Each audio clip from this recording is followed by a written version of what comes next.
कुरुक्षेत्र के मैदान में खड़े अर्जुन के मन में अब एक गहरी इच्छा जाग चुकी थी। उन्होंने श्री कृष्ण की ओर देखते हुए कहा, हे प्रभु, आपने मुझे अपने ज्ञान से बहुत कुछ समझाया है, लेकिन अब मैं आपके उस दिव्य रूप में देखना चाहता हूं जिससे ये पूरा ब्रह्मांड बना है। अर्जुन की ये प्रार्थना सुनकर श्री कृष्ण कुछ क्षण के लिए शांत हो गए।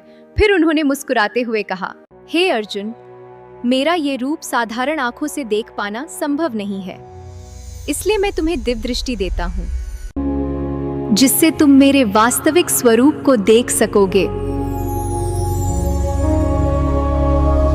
जैसे ही श्री कृष्ण ने यह कहा, अचानक वातावरण बदलने लगा।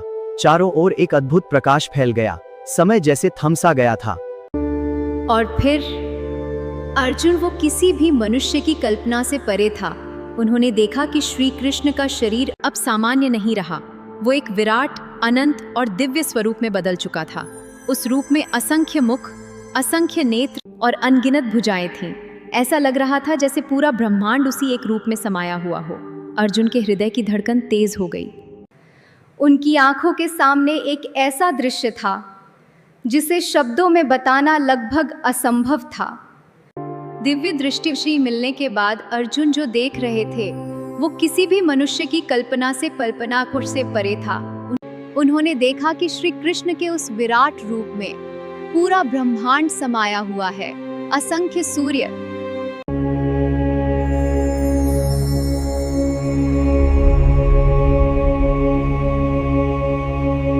असंख्य सूर्य एक साथ चमक रहे हों, ऐसा तेज उस रूप से निकल रहा था।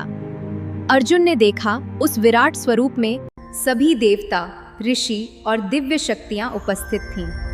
हर दिशा में केवल वही एक रूप था, न शुरुआत न अंत। अर्जुन की आंखें विस्मय से भर गईं, लेकिन तभी उन्होंने एक और भयानक दृश्य देखा।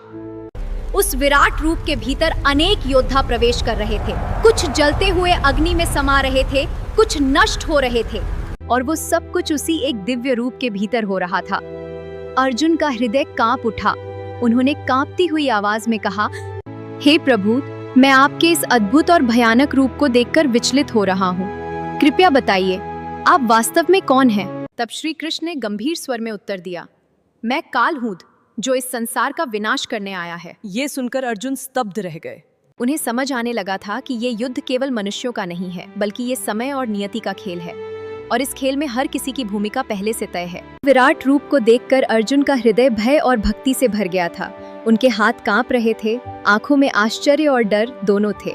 उन्होंने कांपती हुई आवाज में श्री कृष्ण से कहा, हे देव, अब मैं समझ चुका हूँ कि आप कोई साधारण मनुष्य नहीं है, आप स्वयं परम शक्ति हैं।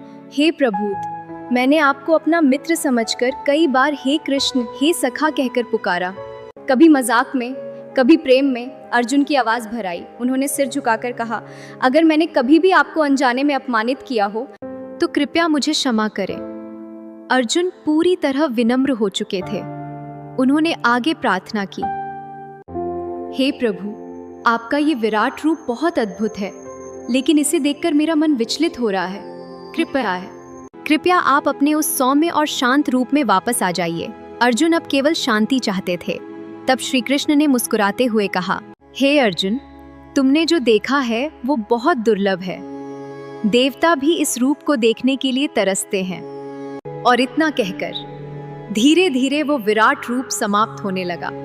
वातावरण फिर से सामान्य होने लगा और अर्जुन के सामने फिर वही शांत और सौम्य रूप में श्री कृष्ण खड़े थे। उन्होंने श्री कृष्ण के उस सौम्य रूप को देखकर राहत की सांस ली। अब अर्जुन पहले जैसे नहीं रहे थे। उनकी सोच बदल चुकी थी, उनका दृष्टिकोण बदल चुका था। अब उनके सामने केवल एक ही रास्ता था, अपने धर्म का पालन करना। लेकिन अभी एक अंतिम निर्णय बाकी था।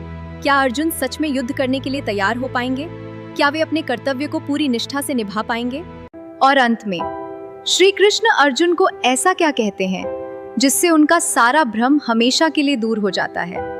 यही वो क्षण है जहां से अर्जुन एक योद्धा से एक सच्चे कर्मयोगी बनते हैं, और यही हम जानेंगे अगले और अंतिम भाग में।